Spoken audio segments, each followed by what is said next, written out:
Ceci est un livre audio autogénéré par Google. 1. Crise et méprise de la communication politique. 1. Les errements de la communication politique, lorsqu'elle se dissocie de l'action publique. Les politiques se méprennent sur la communication. Ils s'en méfient et participent au dévoiement de sa fonction. Ils se bornent la plupart du temps à pratiquer une communication de promotion.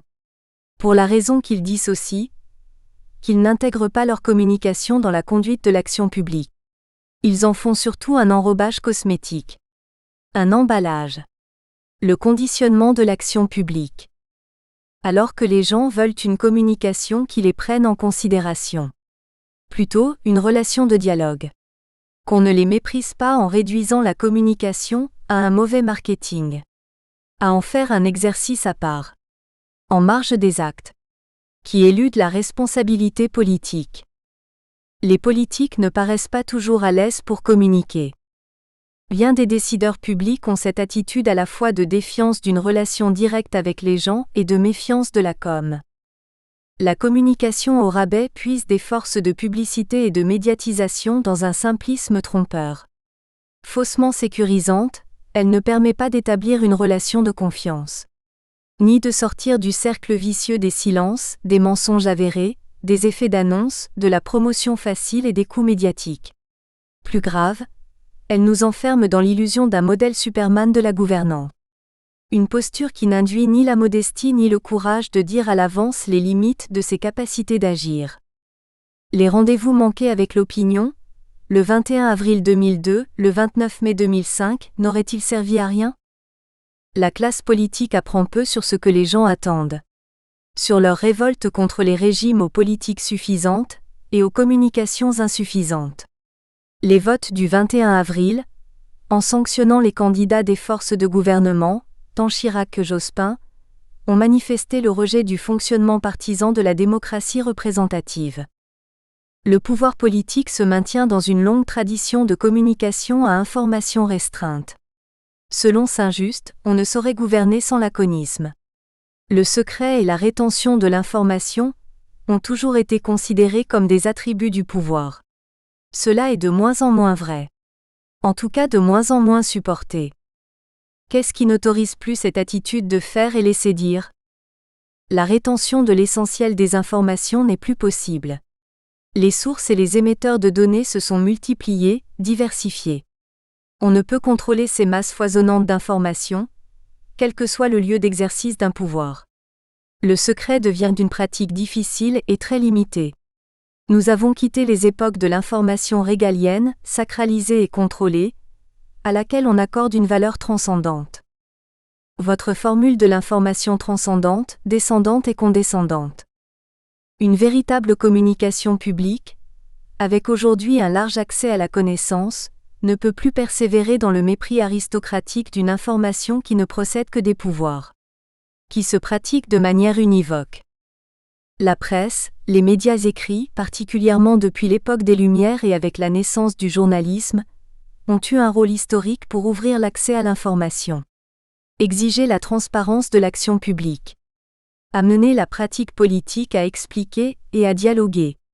Les journalistes doivent aujourd'hui élargir ce rôle en veillant à ce que l'action publique s'exerce communication comprise, c'est-à-dire dans une relation authentique, certes avec eux, les journalistes, mais surtout et avant tout avec les citoyens. Cela impliquerait-il un changement d'attitude des médias ? Ils ont une lourde et complice responsabilité dans les errements de la communication politique. L'information sur la politique, quand elle n'est produite que pour être consommée, est reçue passivement et dissuade la participation des gens. Il est urgent de sortir de la pratique, commune au pouvoir public et aux médias, d'une information octroyée et conçue pour être peu discutée. On se fait trop d'illusions sur le changement qu'apporteront les technologies numériques et télématiques. L'usage informatif risque d'être dominé par le mode de diffusion massive d'informations tous azimuts. En dépit de la communication interactive et des espaces d'échange et ou débat ouverts partout. La communication politique est plus que jamais menacée par la faible implication des citoyens dans le partage des données publiques. Dès lors, par leur indifférence à l'égard de toute forme de gouvernance.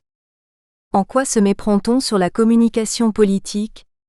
Ce ne sont pas à eux seuls, les médias qui par cette pratique unilatérale de l'information, en viennent à la caricaturer, à la dissocier de l'exercice du pouvoir, à la réduire à une publicité sans nuance, de glorification des décideurs publics. Quelle est leur responsabilité dans ce que vous stigmatisez sous le terme de com ? Les responsabilités sont partagées. D'abord, il ne faut pas restreindre la communication politique à l'usage des canaux médiatiques. C'est une erreur de la part des médias, dans une démocratie, que de discréditer a priori la communication dont les pouvoirs politiques ont l'initiative. De ne pas clairement proclamer, tout en se réservant l'examen critique des détournements, que le devoir d'information du public incombe légitimement aux institutions publiques. De ne pas admettre que les modes de la communication politique n'ont pas à se plier aux modalités médiatiques, lorsque celles-ci peuvent dénaturer cela. Mais à dire cela, je n'entends que faiblement atténuer les torts beaucoup plus graves des acteurs. Tort de ne pas considérer la communication comme un ingrédient naturel et essentiel de l'action publique. Une attitude éthique à dire ce que l'on fait. Un critère d'authenticité.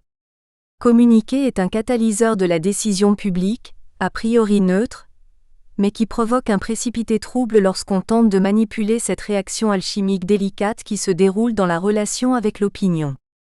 Le politique est donc le principal responsable de la conception erronée de sa communication ? Absolument. Il doit sortir du cercle vicieux dans lequel il a accepté d'être enfermé.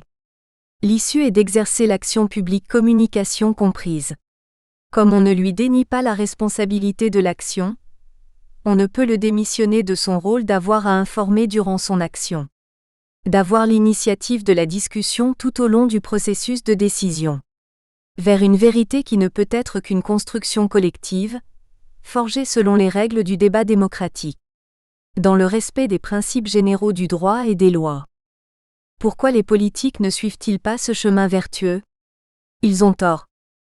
De ne pas imbriquer communication et action publique. On l'a dit, de les dissocier. De balancer entre l'insuffisance de diffusion des informations dues aux citoyens et le bruit informationnel. Soit le silence. Soit la dissociation de l'action d'abord, de la communication ensuite. Soit au contraire l'information avant l'action et sans l'action. Soit une communication emphatique, disproportionnée au regard des capacités d'action. Leurs torts sont de céder aux illusions des effets d'annonce, aux sirènes de la pub, aux tentations de manipulation des opinions, sinon aux abandons de parole. Ils sont accusés de faire de la com', car ils délaissent les efforts d'explication et la conviction. Sinon ils se taisent. Encouragés par des modalités médiatiques réductrices, ils se conforment à la caricature que font les médias de la communication politique. Ils abîment leur posture. Peut-on évoquer quelques exemples d'erreurs dues au silence ? Partons d'un exemple, biblique des dangers du silence. Lorsque Moïse va recueillir la parole divine sur le mont Sinaï, il se contente d'un bref effet d'annonce et plus rien. Le peuple doit attendre 40 jours, être en quarantaine. Aucun message pour expliquer les raisons d'attendre. Pourquoi ? Quel projet ? Une abstraction ? Qui croire ? Le silence nourrit vite les craintes de la promesse non tenue. La porte est ouverte à Aaron, qui va faire l'offre d'une foi de substitution. Avec un support tangible de communication, une référence concrète, tel un veau d'or, un symbole visible, une idole accessible. Est-ce une opération de com'? Point qui ne durera que jusqu'au retour de Moïse. Cessera avec sa colère inspirée de fracasser les tables de la loi juste écrite, et avec la sanction de 40 années de stagnation sur le chemin de la terre promise. On voit dans cet épisode légendaire la naissance du sophisme ou encore du marketing. Libres exégèses. Mais c'est plus simple. Moïse n'a pas mené son action spirituelle communication comprise, avec la considération qui convenait à l'égard de ce peuple errant et souffrant, qui ne demande qu'à savoir un peu plus pour croire. Pourquoi cacher ce qui pourrait aider à comprendre et à attendre ? Hélas, la politique fait trop souvent le même pari que la religion. De penser que l'adhésion ou la crédibilité n'ont, comme la foi, pas besoin de la connaissance ni de l'information. Et des cas plus récents? Beaucoup plus récents, le silence de Lionel Jospin à l'été 2006 alors qu'il caresse l'hypothèse d'une nouvelle candidature. Pourtant il a multiplié les interventions pour se placer en éventuel recours. En se pliant à des modes médiatiques caricaturaux, pour l'idée qu'on se fait d'un homme d'État. Il communique pour différer le plus possible, le moment d'apporter un contenu. Il produit des apparences. Il amuse la galerie, jusqu'au moment où après une lente maturation et ayant vérifié de multiples conditions, il juge bon de laisser filtrer le souhait d'être un recours. Mais il a fait une sorte de mea culpa à l'université d'été de La Rochelle, le 25 août 2006. Il y a reconnu sa responsabilité dans l'échec électoral. Il dit ému qu'on aurait dû comprendre qu'un général battu ne pouvait pas mener la bataille suivante. Il n'a pas déserté. En quoi est-ce un silence? Sa déclaration le soir du scrutin et son retrait solennel avaient déjà dit cela. Et avec quelle force? J'assume pleinement la responsabilité de cet échec. Et le coup de tonnerre? J'en tire les conclusions en me retirant de la vie politique.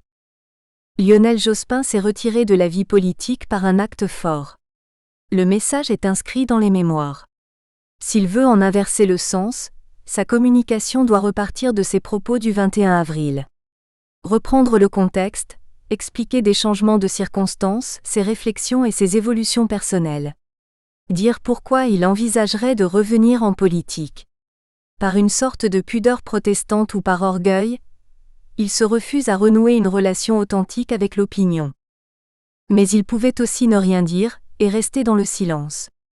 Est-ce que dire explicitement les choses ne l'aurait pas enfermé dans une posture? Non. Son acte a parlé très fort. Sans calcul politique. Il va peut-être le regretter, mal l'assumer. À ménager tous les scénarios, Lionel Jospin passe beaucoup de temps à rendre son silence de plus en plus bruyant. Interview précautionneuse, présence furtive, tournée autour d'un livre. Le scénario du recours s'insinue sans s'expliciter. Au-delà des exégèses du microcosme, l'inattention collective retient que Jospin n'est plus dans l'action. Pas en phase. Privé d'acte, les symboles aggravent le décalage. La communication, privée de l'action, patine dans la sphère politicienne et médiatique. Elle ne paraît liée qu'aux batailles internes du PS. La position politique de Jospin s'est affaiblie. Avec la montée de Sarkozy, le PS s'est trouvé fin 2005 en déficit de candidature présidentielle. Jospin en porte une part de responsabilité, peu convertible en monnaie de réserve. Or, dans la fratrie du PS, Lionel, toujours avec la posture d'un bon observateur hors de l'action politique, choisit le moment où se cristallise l'offre de Ségolène, pour dire ouverte la question, pourtant déjà fermée, de son éventuelle candidature. On peut penser, voilà un recours qui accourt à rebours plus grand que 5. On est dans la com. Pas dans une communication attachée à un projet. Il fait donc silence sur l'essentiel? Oui, c'est le plus important. Il ne rétablit pas la relation avec les gens. Du vaste malentendu de 2002 avec l'opinion et de cette période très douloureuse pour lui, Lionel Jospin n'a en rien amendé sa conception de la communication. Contrairement à ce que Cicéron préconise, dans le discours de l'orateur, Jospin veut convaincre les esprits mais refuse de s'insinuer dans les cœurs. Il disjoint les deux exercices. En quelques occasions, l'émotion le prend à la gorge. Point oui pour l'émetteur, mais pas question de solliciter l'affect des récepteurs. Tant pis si l'absence de relation obstrue le passage des messages. S'il avait voulu renouer avec l'action publique, qu'aurait-il pu faire depuis 4 ans? Sa communication devait reprendre sur le registre authentique abandonné au moment où s'est arrêtée son action. J'ai déclaré que je renonçais à la vie politique, car mes raisons étaient telles, que je crois justes, mais l'évolution de la situation, l'incompréhension des Français à l'égard des institutions et des comportements de la classe politique, ainsi que la faible reconnaissance de mon action. Je ne peux me taire plus longtemps. J'ai surestimé ma détermination à n'être qu'un observateur engagé. Avec des amis, des camarades, je constitue un groupe de travail et de propositions. Je n'entends pas perturber l'action du Parti socialiste, ni de François Hollande qui se débrouille très bien. Mon cercle de réflexion devrait à la fois faire un inventaire et évaluer les politiques passées et en cours. Je commencerai par mettre sur la table ma propre action. De manière à faire comprendre ce qu'elle a pu apporter. En expliquant ses limites. En écoutant la société, comme cela m'a manqué avant le premier tour en avril 2002 et comme cela ne doit pas se reproduire si l'on veut restaurer le lien civique. Jospin, isolé, se borne début septembre 2006 à annoncer vouloir poser les bonnes questions aux différents candidats à la candidature socialiste. Pour donner sa bénédiction? Ou les remplacer? Il ne sait pas tout à fait ce qu'il veut. Pourquoi? Parce que la réponse à une question essentielle a toujours été éludée. Pourquoi revient-il en politique? Après la rupture passionnelle de sa relation avec l'opinion, ce 21 avril au soir, le non-dit de 4 années est une faute de communication. Donc une faute politique. Les citoyens ne méritaient-ils pas qu'au printemps 2005 Lionel Jospin leur donne ses raisons, sûrement présentables, de revenir en politique? Qu'il annonce les actes politiques d'une posture de recours. Il y a des silences qui ne se rattrapent pas. Toujours autour du silence, malvenu. Point qui appelle ensuite une communication tardive de promotion. J'évoquerai une discussion avec Michel Rocard et Claude Évin sur l'urgence de tenir l'opinion au courant de l'élaboration des mesures créant la CSG, la contribution sociale généralisée. Rocard savait les gens assez lucides pour être attentifs à des arguments d'intérêt général et de justice sociale, au-delà de leurs craintes immédiates. On aurait pu expliquer plus tôt l'intérêt de ces nouvelles dispositions. Y compris les difficultés rencontrées à les mettre au point, les thèses opposées sur les diverses variantes. En prenant l'initiative d'un temps de pédagogie, éviter la confusion. Le silence a encouragé des fuites caricaturant un impôt nouveau. Le Premier ministre, en situation tendue, refuse de s'exprimer avant les arbitrages avec Bercy. Il se prive de convaincre les gens, laissant la porte ouverte à des interprétations de toute nature. Le cabinet de Laurent Fabius a tiré son épingle du jeu, ce qui apparaît dans la presse comme des bâtons mis dans les roues de Claude Évin. Les journalistes commentent que tout va se résoudre lors des journées parlementaires du PS à Nantes. Quels effets pour les Français? Désastreux. On va traiter de la CSG et de l'avenir de leurs impôts en fonction des courants politiques internes du parti majoritaire. C'est dérisoire dans ce cas comme dans d'autres. Celui de l'UMP et du CPE. Ou de l'UMP et de la fusion GDF-Suez. En quoi est-ce une démission de communication? Le principal acteur abandonne l'émetteur aux autres. Quand on a la responsabilité de l'action, il faut garder la responsabilité de la communication. Pouvoir prendre les devants. Il y a de la vérité et de l'autorité à présenter des scénarios ou des solutions, même des hypothèses de travail, et à associer le public aux raisons du choix. Cette attitude est difficile à tenir dans la culture politique et administrative, dominée par la discrétion élitiste. On se résigne vite à la posture du trop compliqué pour mêler l'opinion sitôt. Mais les médias en parlent. Ils vont à la pêche aux informations, plutôt à la périphérie du dossier. On ne peut leur reprocher d'en éviter le centre, dont le silence institutionnel est suspect. Les médias sont d'ailleurs peu disposés à faciliter une explication progressive. Ils préfèrent rivaliser entre eux et exploiter le désordre des messages pour révéler des décisions, non encore prises. Le politique n'a pas exposé l'ensemble du problème. En dépit des risques de réaction possibles ou des tollés éventuels, il gagnerait à communiquer. À traquer les interprétations déformées, les fantasmes de peur du changement. À éviter le soupçon. Le mystère des 10 commandements qu'entretient le silence. Une fois le projet de loi sur la CSG envoyé au Conseil d'État, Michel Rocard commence à communiquer, sur toutes les radios. Claude Évin met les bouchées doubles. Pour dire quoi? Présenter le mécanisme de base des retenues sur la feuille de paye. C'est trop tard pour faire valoir aux gens, mal prévenus par d'autres, l'intérêt de ce qui va changer pour eux et les motifs de la réforme. On fait tardivement pour les rassurer, des travaux pratiques bâclés sur la mise en œuvre détaillée de mesures, non encore adoptées par le Parlement.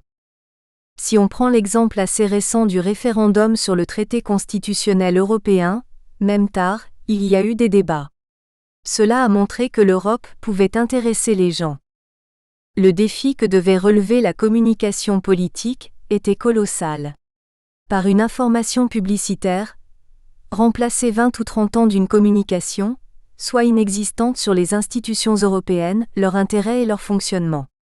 Soit de promotion sur la réussite ministérielle d'avoir arraché à Bruxelles une mesure attendue par une catégorie industrielle ou paysanne de la population. Soit le plus souvent, de dénigrement des obstacles mis par la technocratie bruxelloise à des satisfactions françaises. Ce référendum a offert un prétexte à débattre. Sur l'Europe et aussi sur divers autres sujets. Car les occasions de débat ne sont pas fréquentes. Mais c'est une communication trop tardive ? Oui. Demandons-nous comment on a communiqué en France pendant l'élaboration du projet de traité. En Allemagne et dans d'autres pays, les membres de la Convention rendaient compte, expliquaient, parlaient des visions différentes. Au Royaume-Uni, les orientations examinées soulevaient des protestations. Sur les questions européennes, les Anglais sont habitués à protester mais d'abord à bien comprendre. À protester d'une manière avertie, ce qui peut être en France. En France, on n'a pas rendu compte du travail de la Convention. Valéry Giscard d'Estaing a eu le bon ton en fin de campagne de reconnaître l'importance du débat public. Mais un silence penaud a suivi ma question. Monsieur le Président, comment avez-vous communiqué tout au long des travaux de la Convention ? Vous étiez en train de fabriquer un produit assez sophistiqué. Vous attendiez qu'il soit fini, polissé, vernissé, pour l'emballer avec une faveur rose et en faire la promotion de vente ? Les gens ne marchent plus comme ça. Ils n'achètent pas la politique les yeux fermés. Ils veulent comprendre ce qu'il y a dans le paquet. Toujours les méfaits de dissocier les temps de l'action et ceux de la communication. Pourquoi y a-t-il une telle réticence de la part des politiques à agir autrement ? Je pense que c'est une crainte de l'autre, du débat. En fin de compte, un manque de confiance en soi. L'hésitation à dire simplement ce que l'on fait. On doit avoir le courage de montrer qu'on est digne de la confiance attachée au mandat politique que l'on a reçu. L'homme politique est considéré par ceux qu'il représente comme investi d'un certain pouvoir pour légiférer et gouverner. Un pouvoir fallacieusement grand, eu égard au faible degré de liberté d'action dont il dispose. Dès lors, l'opinion n'accorde de crédibilité qu'à la parole proche de l'acte. Cela ressort assez bien dans le virage de communication de Raffarin à l'été 2003. Qu'a été ce virage de Raffarin à l'été 2003 ? C'est le passage d'une communication très proche des actes à une action trop forte de communication et qui révèle une faiblesse en acte. Un discours compensatoire. On doit observer le dosage entre action et communication. On communique bien, comme on respire, quand ce dosage est à peu près équilibré. Jean-Pierre Raffarin communique à son arrivée à Matignon, assez naturellement. Plutôt plus que moins, mais sur ce qu'il fait et sur ce qu'il entend faire. Sur ses expériences d'action en province, qu'il a envie d'appliquer dans le fonctionnement de l'État. Sa posture est de mettre au service du gouvernement de la France l'intelligence et l'imagination de l'action publique dans ses pratiques décentralisées. L'opinion va vite traduire qu'il monte à Paris, alors qu'il y est depuis longtemps. Ce sera la France d'en bas qui parlera. Ou tout au moins se fera mieux entendre. Cette image, assez authentique, imprègne son travail de Premier ministre. Plutôt bien. Action et communication sont correctement associées. Peu à peu, on ne s'intéresse plus qu'à cette communication qui semble réussir. Elle s'inspire alors d'une action effective. Mais vient le moment où l'action patine mi-2003. Les intermittents du spectacle occupent la scène publique estivale. Il y a aussi la canicule. Et le silence. On fait l'erreur de ne pas communiquer. Alors qu'on se trouve en situation de crise. On n'applique pas la règle élémentaire dans de tels cas, de parler tout de suite. Surtout en matière de prévention, la parole publique est un acte. À l'inverse, on se contente d'une information bouche-trou, de dérivatifs pour faire tomber la température médiatique. Il y a cet été-là, dans la communication de Jean-Pierre Raffarin, une cassure. Le divorce entre action et communication.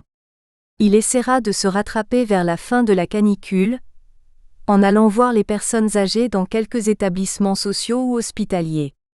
Cette communication de réparation, sur le registre dépassé de la consolation, a trop tardé. L'authenticité est blessée.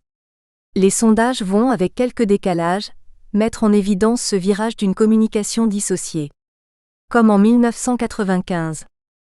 De quelle nature est le défaut de communication du gouvernement Juppé en 1995 ? Le gouvernement Juppé envisage des réformes importantes sur les dossiers délicats de l'éducation nationale, des retraites, de la sécurité sociale. Avec très peu d'échanges avec les gens. Le malentendu se traduit brutalement par des mouvements sociaux. La communication n'accompagne pas du tout l'élaboration de la politique. Cette dissociation sape la relation du pouvoir avec l'opinion. Le lien social, condition nécessaire d'une communication efficace, est distendu, dissolu. La dissolution de la représentation nationale en 1997 en sera la conséquence, rarement tirée aussi clairement. Pouvez-vous aussi balayer devant la porte de la gauche ? En 1983, le gouvernement de Pierre Mauroy prend des libertés avec la vérité. Le discours que rien ne change dans les choix politiques reflète mal le virage, non pas à 180 degrés, mais au moins à 90 degrés, des orientations promises, surtout à l'allié communiste, durant la campagne de François Mitterrand.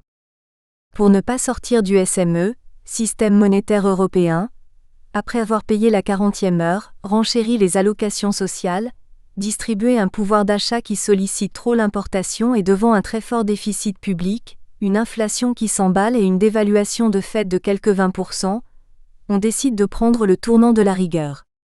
Mais sans le dire. On bloque les salaires, on annule 8% des dépenses publiques. Sans s'expliquer, ni faire partager les raisons d'un changement inavoué. La relation de confiance est atteinte. La voie des malentendus avec l'opinion est grande ouverte. Et celle de la cohabitation. On ne dit pas que l'on ne fait plus ce qu'on avait dit qu'on allait faire. Ce n'est pas présenté comme un coup de théâtre. On change le texte de la pièce, on garde la même distribution. Et surtout l'affiche reste la même. Les citoyens spectateurs vont mettre quelque temps à réaliser. On a tourné le dos à l'authenticité. On se dispense de la pédagogie. On commence à faire le lit de l'alternance législative. La communication devrait aider à sortir des ambiguïtés ? N'est-on pas contraint au malentendu ? On renonce trop facilement au registre du parler vrai, qui entretient la confiance. La propension est plus forte, en communiquant au-delà ou en deçà de l'action, à jouer de la toute-puissance. L'idée reçue de l'exercice du pouvoir et le questionnement médiatique n'incitent pas à la modestie, mais plutôt à jouer les supermen ou les superwomen. Pris dans de tels personnages, il n'est pas commode de s'interroger à voix haute. De paraître douter. A fortiori d'associer le public à la maturation d'une décision qui n'est pas encore prise. De faire état des difficultés rencontrées, ou encore de proposer une variante dans l'action publique promise. Ou pour Pierre Mauroy d'expliciter le tournant politique de 1983. La posture généralement adoptée est de promettre la réussite de son action, et de se taire sur les objectifs non atteints. On se croit discrédité par le moindre aveu d'impuissance. Avec ce modèle du pouvoir, les tentations d'authenticité sont mal reçues. On se souvient de Lionel Jospin avouant l'impuissance de l'État à intervenir dans la stratégie que Michelin adoptait sur le marché mondial, et qui avait de très mauvaises conséquences sociales en France. Quel tollé! Une gaffe ? Jospin est alors Premier ministre, qui reconnaît tout d'un coup que le roi est nu. Doit-on désespérer de l'aptitude des gens à comprendre ? Comme à apprendre ? Non. Le savoir populaire a considérablement augmenté. Au-delà du sens commun, qui mérite toujours examen, il existe envers les institutions publiques ou les pouvoirs politiques, un bon niveau de compréhension et une exigence de communication authentique. Il manque une pédagogie au long cours sur les limites du pouvoir. Est-elle possible ?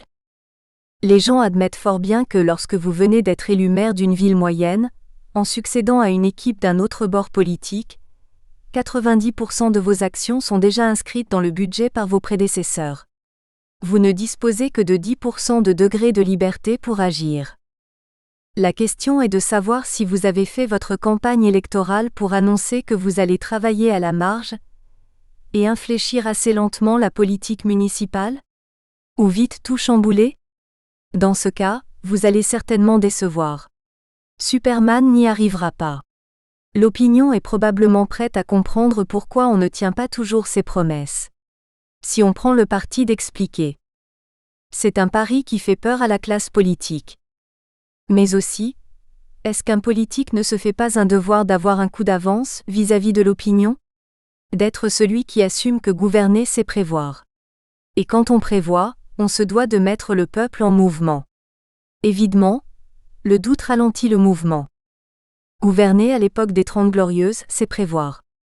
Avec la croissance, on a compris comment fonctionne la mécanique. Mendès pouvait donc dire gouverner c'est prévoir et aussi choisir. Choisir les orientations du développement, la répartition des fruits de la croissance. Mais PMF pressentait déjà, par son aptitude à communiquer au cours de son action, que choisir et prévoir ne suffisait pas.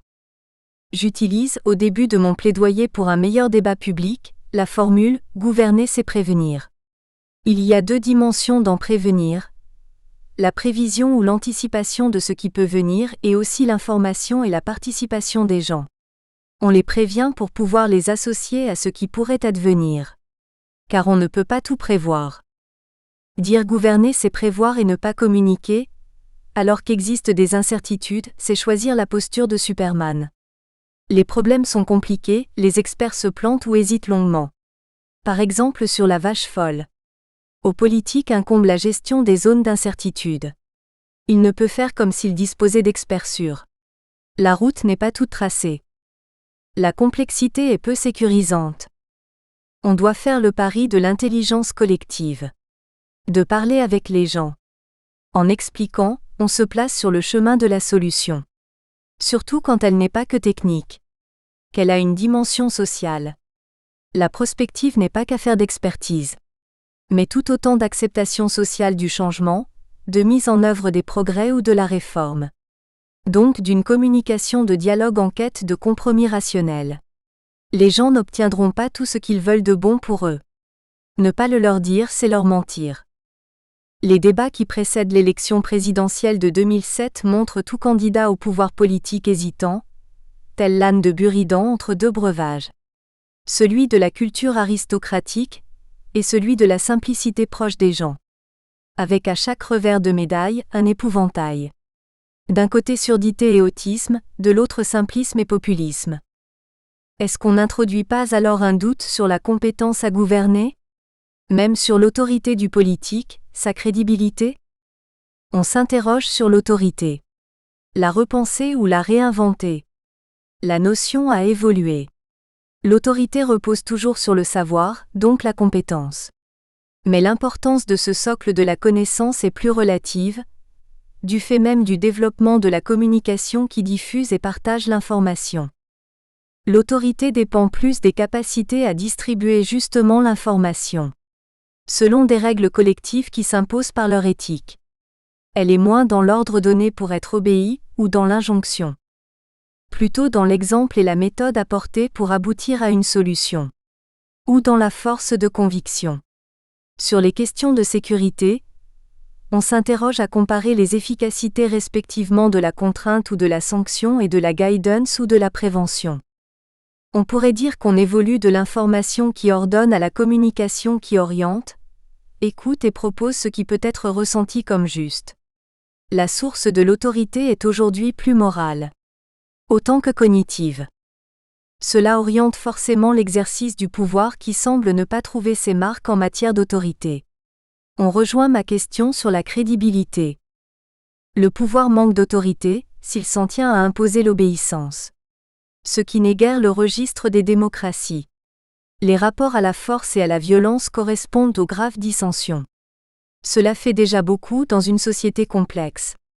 L'exercice d'un pouvoir, s'il se veut pacifique, est amené à rechercher son autorité dans sa communication. La philosophe du pouvoir, Hannah Arendt, à laquelle j'aime bien me référer, définit l'autorité comme la capacité d'obtenir l'obéissance, sans recourir à la contrainte par la force, mais par l'obtention d'un consentement. Un bel encouragement au dialogue dans la relation aux autres. Elle écarte même la persuasion par les arguments. Ça laisse peu de moyens au pouvoir d'avoir une autorité. Vous avez raison. On ne peut pas suivre Hannah Arendt jusque-là. Il faut se souvenir qu'elle écrit dans le contexte du nazisme.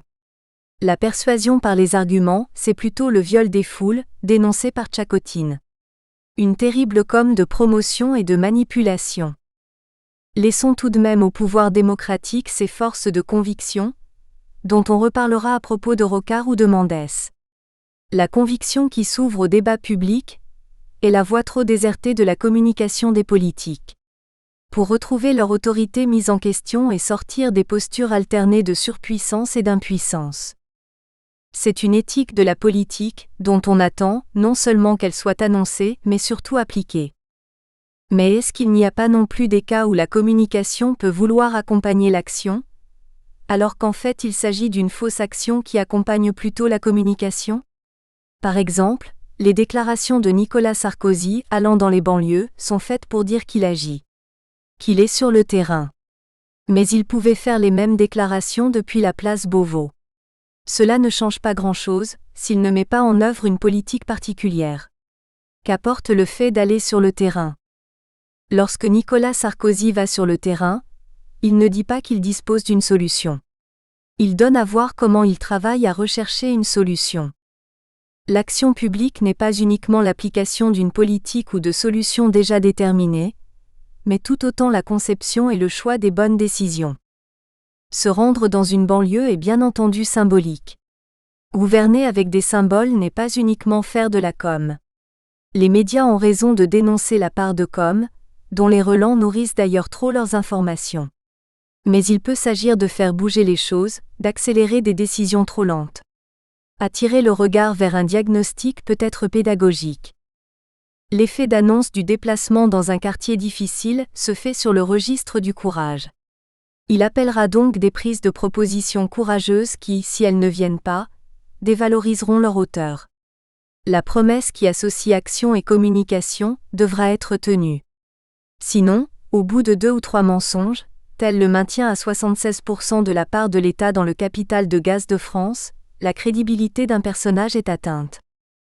Le critère utile est de savoir si action et communication sont associés de manière équilibrée. Sans intention manipulatrice. Ni en s'opposant à établir une vérité. Autre exemple d'une communication associée à l'action. Nicolas Sarkozy s'était rendu à Troyes lors d'une alerte à l'attentat le long d'une voie ferrée. Pour que la rumeur ne s'emballe pas, il va immédiatement sur place pour affirmer qu'on ne sait pas de quoi il s'agit. L'attitude n'est pas sans risque médiatique. Il se dit concerné, sans donner l'information qu'il ne peut pas donner. Je trouve qu'ici le dosage entre communication et action est correct. Le ministre ne va pas parler d'autre chose, faire diversion, auquel cas ça ne marcherait pas. Il n'y a pas de mélange des genres, comme lorsque le candidat de l'UMP distribue les crédits du ministre de l'Intérieur en Corse ou encore paraît user avec familiarité des services des renseignements généraux. Il va sur le terrain, à l'endroit d'où peut partir l'émotion, sans qualifier les faits ou proposer une réponse, qui dépendra de ce qu'on va découvrir. C'est une bonne démarche de communication de crise pour maintenir la confiance. Dans le cas des banlieues, c'est plus ambigu. Ce n'est pas seulement une opération médiatique. Que le ministre de l'Intérieur aille dans des banlieues agitées est une information à faible valeur ajoutée. Sarkozy fait des travaux pratiques de diagnostic. Il discute, teste des idées. Il en est presque à se battre avec les gens. Il paraît symboliquement prendre le problème à bras-le-corps. Il s'agit d'actes. Mais la présence voulue des caméras rend les choses plus compliquées. Comme les médias placent les politiques en situation de crise, Sarkozy prend les devants. Il privilégie de traiter la crise par la crise. D'autres préfèrent calmer et tenter des traitements plus sereins, pour passer de la passion à la raison. Une attitude que j'ai observée dans ma commune de résidence, celle de Jean-Yves Le Bouillonnec, le député maire de Cachan, qui justement aura à se confronter à Nicolas Sarkozy. C'est une autre démarche d'intervention très directe auprès des bandes de jeunes prédélinquants. Le courage permet de comprendre, depuis 2 ou 3 ans, des situations tendues, d'éviter des actions retranchées de harcèlement. La volonté de rechercher un dialogue discret n'est pas mise en doute par le questionnement médiatique. On sait en effet, chez tous ces éducateurs et ces animateurs sociaux qui œuvrent modestement depuis 3 décennies dans les quartiers dits sensibles ou difficiles, que l'information événementielle des médias sur la ville tue la communication dans la ville. Une communication rendue possible grâce à beaucoup d'écoute et de patience. Patience de dentelière à tisser des relations.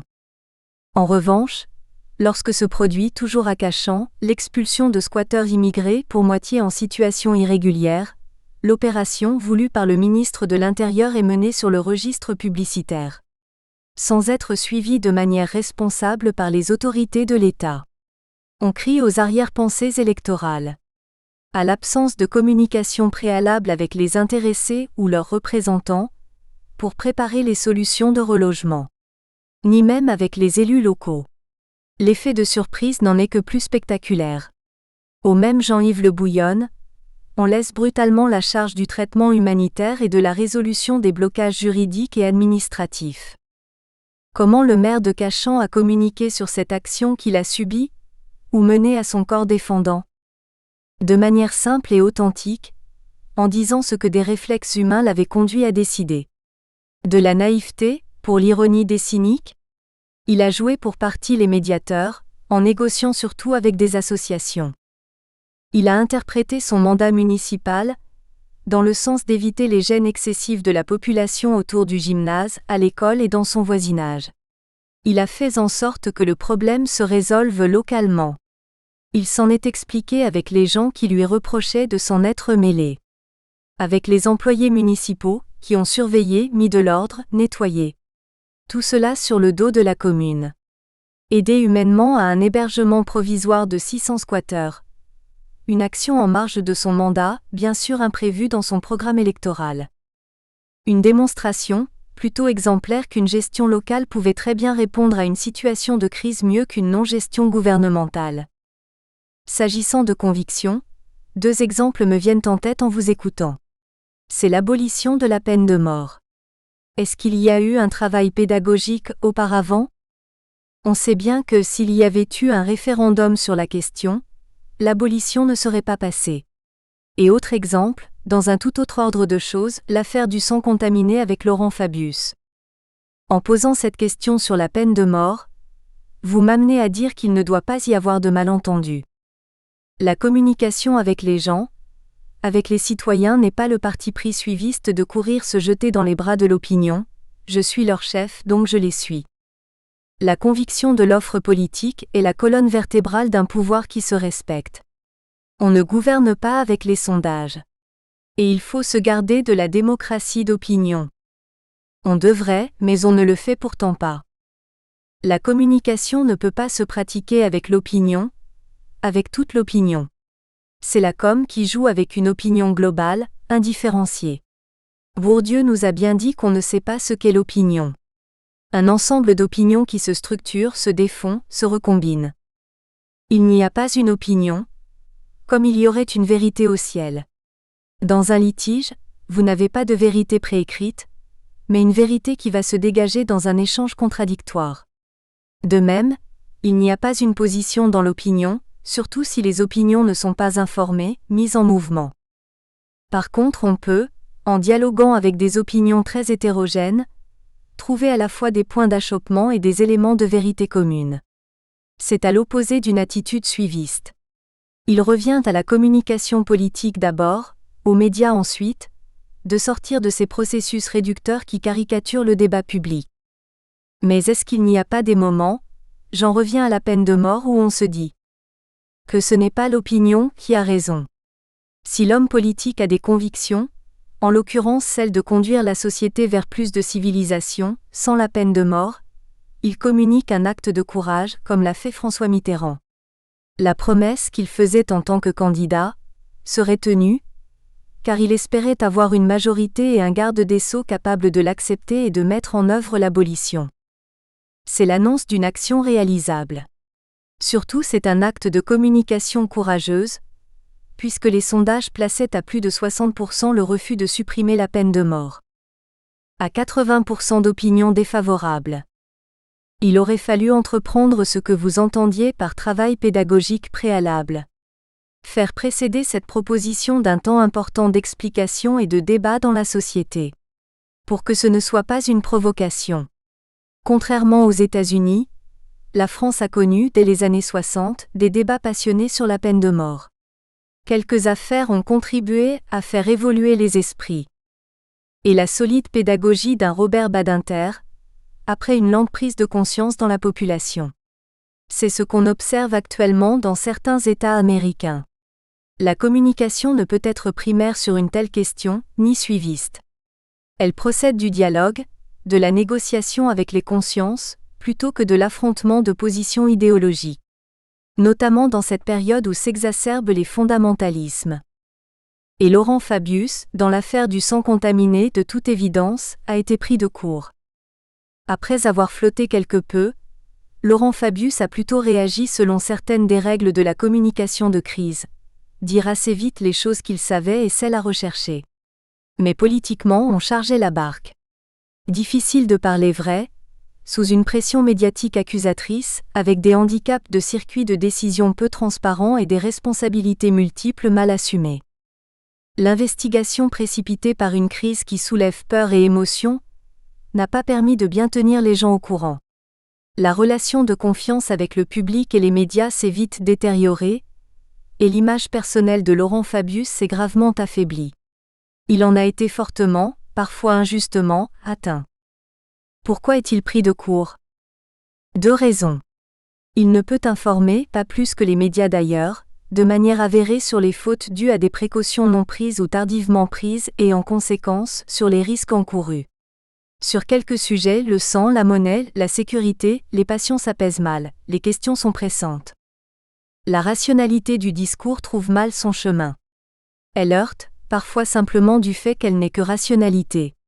C'est une difficulté classique que les hommes politiques abordent mal en refusant de partager l'émotion. Authentiquement et sans en rajouter de manière convenue. Délicat.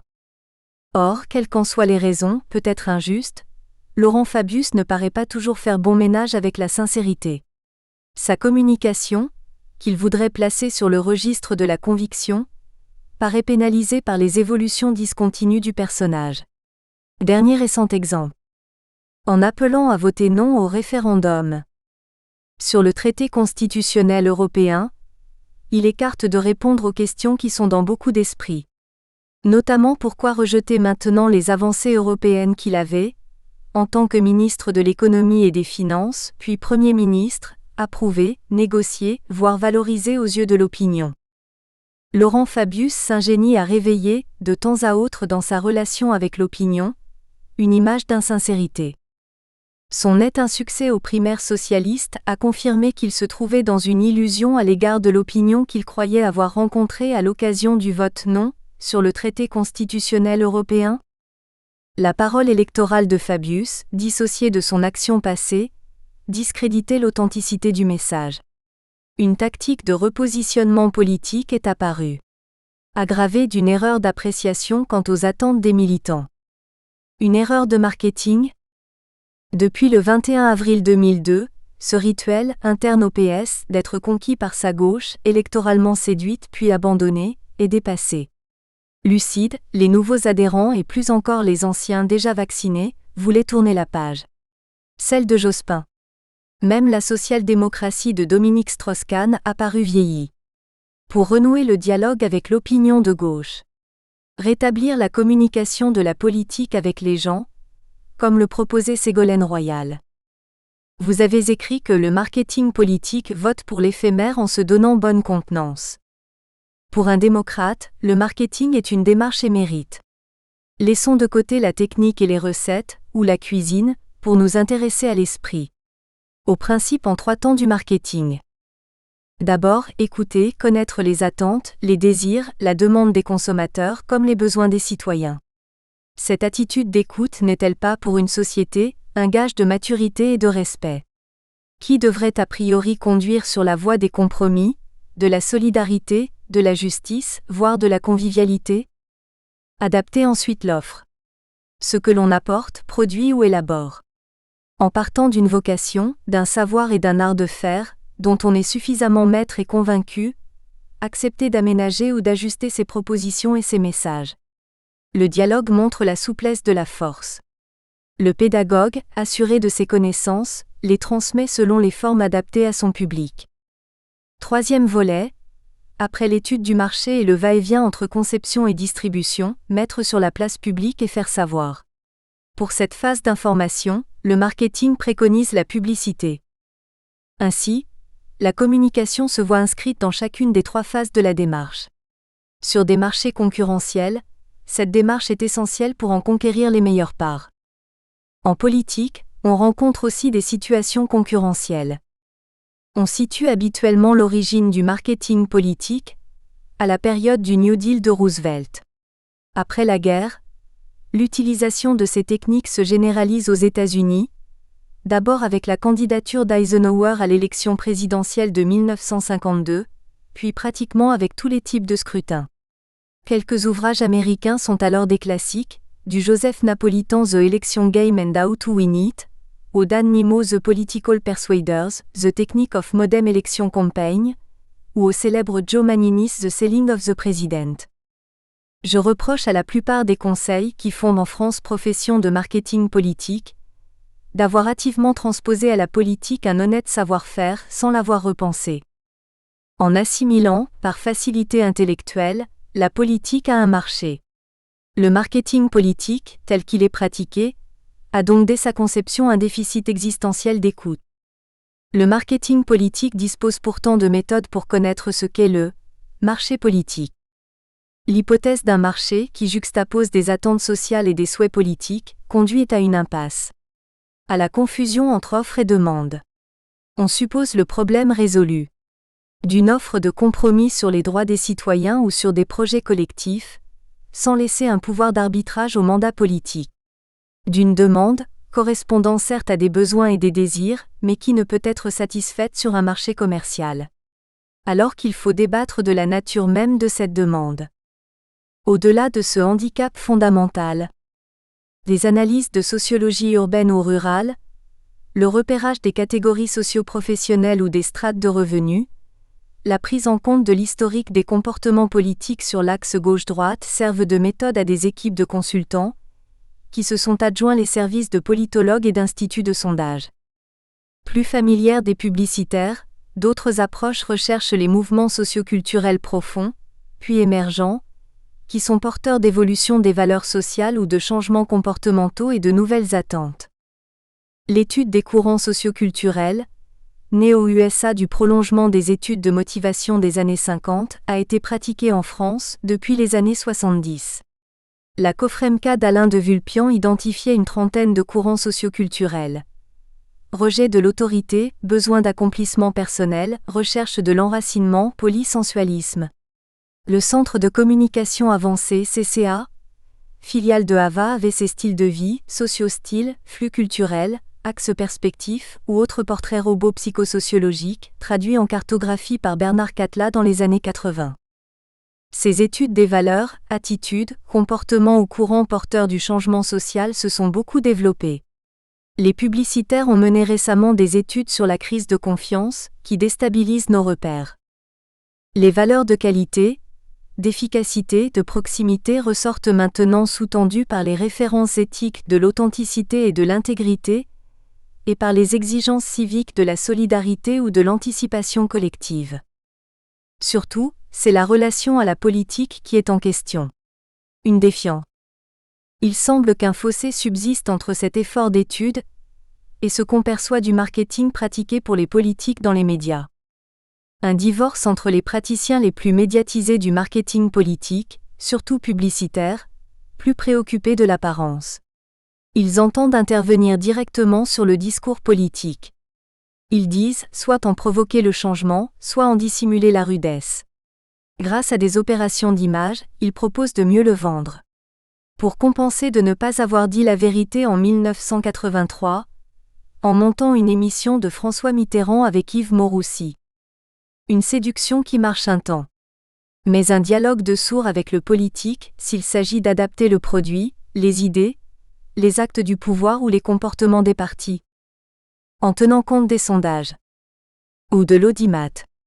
Il y a une double alerte. La dérive démagogique peut inquiéter.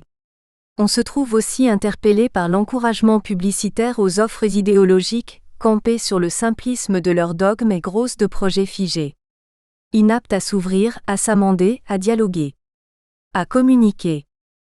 Le marketing serait-il inutile pour des projets de changement brutal ? Rupture et écoute sont a priori antithétiques. Les extrêmes honnissent une démarche qui ne peut que préconiser le réformisme. Pourquoi le marketing politique n'incite-t-il pas à gouverner avec courage et avec la détermination à montrer le chemin ? Rodé au modèle de la consommation, il a plutôt contribué à un message politique fermé, qui ne traite pas les citoyens comme majeurs. Pour changer, mobiliser des énergies, susciter des initiatives. Expliquer, parler vrai, faire partager les diagnostics, indiquer les cheminements, les étapes, les résultats partiels, les lacunes, n'est pas vraiment son registre. Il pratique plus le slogan que la pédagogie. Il peut quand même dire si une forte détermination est ou n'est pas à la portée de la société. Certes, il peut éclairer les refus sociaux. Dénoncer la schizophrénie entre discours orthodoxes et pratiques opportunistes. Ou l'autisme politique doctrinal. Un enfermement, qui n'est pas vraiment une attitude de communication. C'est le phénomène de la cage de Faraday. Lorsque vous êtes à l'intérieur d'une enceinte métallique fermée, les ondes émises ne sortent pas. Ou ne sont pas reçues de l'extérieur. Même phénomène lorsque dans une ville moyenne, une municipalité protégée par ses supporters politiques s'enferme avec quelques 500 personnes qui connaissent bien les élus, leurs idées et n'échangent qu'entre eux. Peu à peu, on découvre que, à l'extérieur de ce cercle, de cette cage, la population évolue, les attentes changent, des rumeurs circulent. Un décalage se produit avec le discours dans lequel on s'est complu.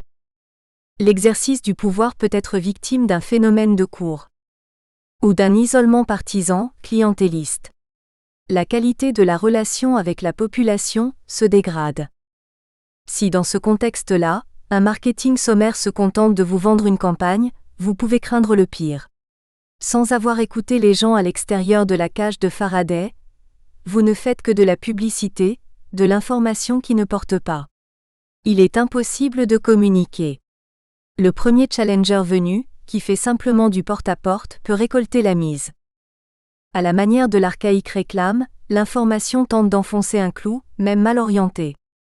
Vous accusez donc les publicitaires d'être complices d'un mauvais marketing ? Ils font leur métier, avec de louables efforts en relations publiques. Peu pour le dialogue. Mais leurs formules superficielles, à la mode ou stéréotypées, contribuent plus au conditionnement du produit sortant de l'usine idéologique qu'à la communication avec les citoyens. Ils sont surtout préoccupés d'affichage. 17 des plus grands professionnels de la publicité ont en effet réclamé Le Figaro, 15 novembre 2006, sous le titre « Il faut débrider la communication politique », qu'on rétablisse l'autorisation des affichages commerciaux interdits par la loi du 15 janvier 1990 dans les 3 derniers mois des campagnes électorales. Vous avez réagi dans les mêmes colonnes 3 jours après, assez vertement qu'il fallait cesser de dévoyer la communication politique. Leur attitude est symptomatique. Et le mot débrider, révélateur. Je les connais bien, de Jacques Séguéla à Thierry Saucé, en passant par Stéphane Fuchs, Nina Mitz, Laurent Habib ou Jean-Luc Manot, comme d'excellents créateurs de campagnes de promotion de produits et de marques en concurrence pour augmenter leur part de marché. Mais alors que la relation avec les gens est le sujet central d'une pré-campagne présidentielle, ils sont malvenus pour soutenir que la communication politique, en piètre état et trop souvent, débridée, manque d'affiches. Au prétexte de compétitions électorales en perspective, ils poursuivent d'assimiler la politique à un produit de consommation. Quand ils ne la glorifient pas d'être inspirés par les sports de combat. Je suis en colère qu'ils soient sourds aux attentes d'une société qui rejette les dérives de la com. Et en panne d'imagination. Quel fait d'armes remarquable d'affichage commercial les autorise à en demander plus avant les scrutins ? Nous avons aimé cette belle affiche, d'un paysage rural et dépouillé autour d'un clocher à l'horizon, de la force tranquille de François Mitterrand. Cela ne nous fait pas regretter l'absence d'affiches qui seraient venues étayer la publicité comparative entre Jacques Chirac et Lionel Jospin. Et maltraiter plus encore le premier tour de scrutin du 21 avril 2002. Réclame-t-il des affiches qui nous détournent d'écouter les opinions déchirées et les silences égarés? Qu'un marketing élémentaire s'avère incapable d'éclairer? Outre de brider les gabegies financières, courantes outre-Atlantique, comme le reconnaissent les auteurs de l'article, le mérite du code électoral est de dissuader l'intensification de la communication aux seules périodes d'élection. Les partis politiques et les candidats en ont déjà tiré l'enseignement d'avoir à pratiquer une communication d'explication et de discussion. Que la créativité des conseils se consacre donc à aider une communication qui associe les citoyens, en permanence, tant aux difficultés de l'exercice du pouvoir, qu'au réalisme des propositions des opposants. Vous n'allez pas vous faire des amis.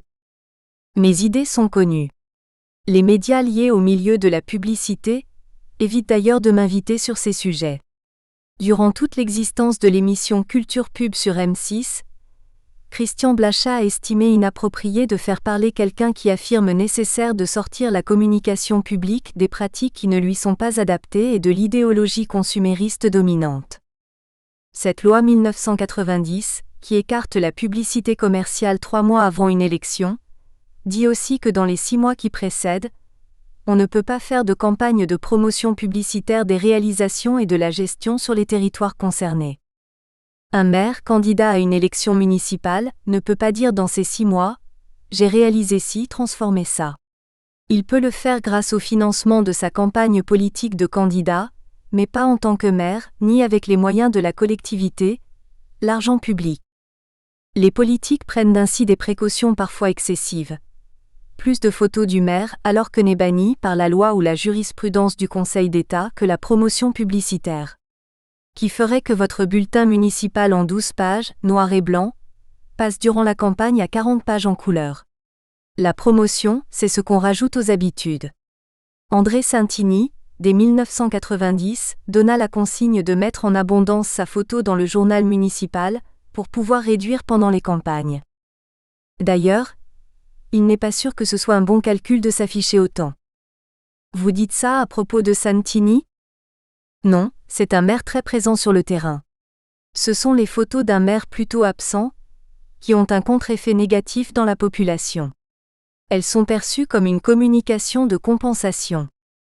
André Santini a mis en œuvre de la démocratie participative, y compris avec la mairie qui est en ligne. En dépit de cumuler d'être député et maire, il est présent, disponible, pédagogue, moderne dans sa diffusion populaire des médias numériques et drôle, ce qui ne gâte rien. Il emporte le morceau, en amusant la galerie. Je le considère comme un adepte de l'action publique, communication comprise. Avec le sérieux de sa formation de juriste, il fait ce qu'il dit et il dit ce qu'il va faire. Une bonne publicité des réalisations et des projets, mais pas d'effet d'annonce. Avec une formule originale d'une société d'économie mixte en charge de la communication de la ville d'Issy-les-Moulineaux. À la condition qu'au service de l'état civil, les agents fassent leur métier communication comprise. Service bien compris. Un maire très médiatisé. Il a eu l'habileté d'accueillir dans sa ville nombre d'entreprises de presse, de l'audiovisuel et de la publicité. Son soutien à Sarkozy aura été d'un poids non négligeable à un moment clé de la campagne présidentielle. Mais revenons aux publicitaires qui, comme les praticiens actuels du marketing politique, vous semblent d'une manière générale être mauvais conseilleurs? Ils contribuent à la confusion. Leur savoir-faire s'exerçant essentiellement dans les phases de conquête du pouvoir, le style pub des campagnes électorales contamine tous leurs apports à la communication politique. Et la pub appliquée à l'action publique me paraît trop mettre l'art délicat de gouverner à la merci de la fébrilité de l'immédiat, ou du zapping médiatique. Les politiques perdent beaucoup à n'expliquer et ne rendre compte que dans les périodes de conquête du pouvoir. L'intérêt évident d'un candidat à valoriser un bilan occulte le déficit accumulé par l'acteur qui n'a pas pris le temps d'alimenter, en contenu et en continu, sa relation privilégiée avec les gouvernés. Il est important qu'ils puissent répondre de leur action? Bien entendu. Mais ce parti pris est révélateur de la difficulté de la plupart de nos dirigeants à mêler communication et action. Dès lors, à garder l'initiative de parler concomitamment à celle d'agir. L'inconvénient de disjoindre le dire et le faire et qu'on aboutit à un acte autonome de communication, disjoint de l'action elle-même. Répondre est d'ailleurs le sens revendiqué du livre d'entretien de Lionel Jospin avec Alain Duhamel pour ouvrir, en février 2002, sa campagne pour l'élection présidentielle. C'est, écrit-il en pensant à tous ceux qui s'interrogent, que j'ai voulu prendre le temps de répondre. S'il est toujours temps de répondre de soi, il est bien tard pour répondre de son action. Surtout via les seules questions d'un journaliste, même de grand talent.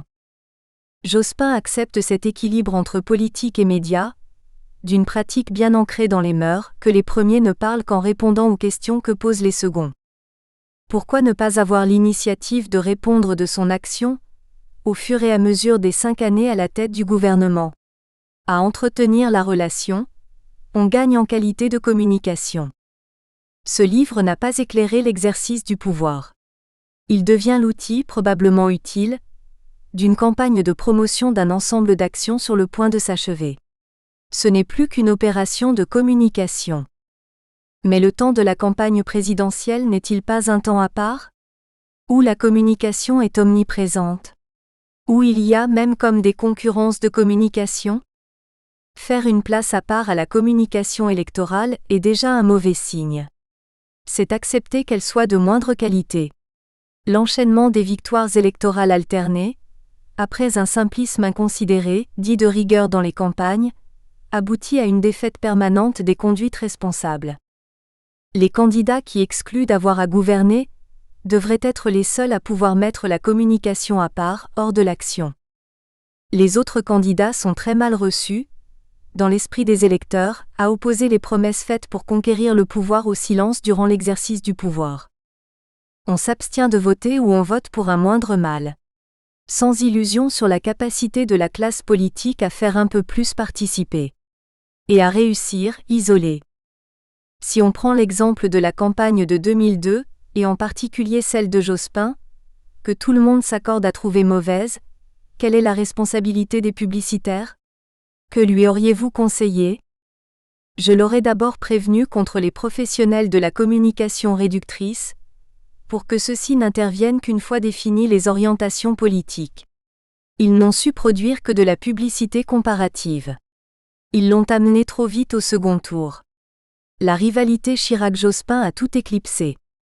De cela, on se serait d'autant mieux méfié qu'on aurait travaillé depuis longtemps sur les évolutions socioculturelles, qui montraient de graves impatiences. Qui, encouragées par des offres de rupture, se sont brutalement manifestées dans les urnes. Ou dans les abstentions dont certaines se sont voulues civiques. Pour vous, le choc du 21 avril 2002 vient sanctionner l'incapacité du politique à pratiquer une communication véritable, dans les deux sens, avec les citoyens? En 2002, Lionel Jospin n'a pas écouté, ni dialogué avec tout le monde, les Verts, les ultra-gauches, les inorganisés. Il ne devait pas fuir ces débats, ni les réduire aux discussions avec les appareils ou les candidats. Il a donné l'impression que de manière superbe, il ne s'occupait pas de ses attentes sociales pour ne s'occuper que de Chirac. L'un et l'autre ont aggravé divorces et malentendus avec l'opinion. Certes, ce n'est pas facile, mais un candidat qui veut représenter le pays doit se prêter au dialogue avec les gens, même avec ceux qui a priori voteraient contre lui. En quelque sorte, prendre en considération toutes les parties de l'opinion pour pouvoir mieux communiquer ses convictions. Oui, et cela est valable pour la présidentielle de 2007. Nicolas Sarkozy et plus encore peut-être, Ségolène Royal veulent relever un défi analogue, dès lors que tout se focalise forcément sur les duels. Les débats participatifs initiés à partir du site internet Désir d'avenir ont rempli cette fonction. J'ai été très directement le témoin, fin 2001, de ces renoncements de communication. Après le débat public sur l'intention de réaliser un nouvel aéroport, destiné à faire face à l'accroissement du trafic aérien dans le grand bassin parisien, le candidat n'a pas su tirer bénéfice de la démarche participative qu'il avait voulue en tant que Premier ministre. Une première, à la fois comme méthode de gouvernement et comme mode de communication avec le large public concerné. Démarche d'autant plus courageuse que tardive et rapprochée des préoccupations électorales législatives. Le gouvernement avait accepté de répondre aux observations venues du public. d'étudier une loi protégeant largement l'habitat autour des aéroports, de mettre sur la place publique, tant les définitions du projet, habituellement réservées à l'administration et aux techniciens spécialisés, que les critères qu'il allait utiliser pour choisir le site parmi 8 candidatures proposées localement. Mais une fois la décision prise par Lionel Jospin, avec un dossier de presse certes attentif aux apports de la concertation avec le public, ce sera le silence. On rase les murs. On laisse Jean-Claude Guessot assumer les réactions inévitables du choix de Chaulnes, près d'Amiens, au prétexte qu'Yves Cochet a déjà abandonné la solidarité gouvernementale. La discrétion du Premier ministre veut donner des gages au Verts. Cela n'est-il pas politiquement prudent ? Sur le plan tactique et politicien, c'est à voir. Électoralement, c'est probablement perdant. Dans la relation avec l'opinion, c'est une erreur. Nous espérons que vous avez apprécié cet aperçu. Pour continuer à écouter ce livre audio sur Google Play Livres, utilisez le lien dans la description de la vidéo.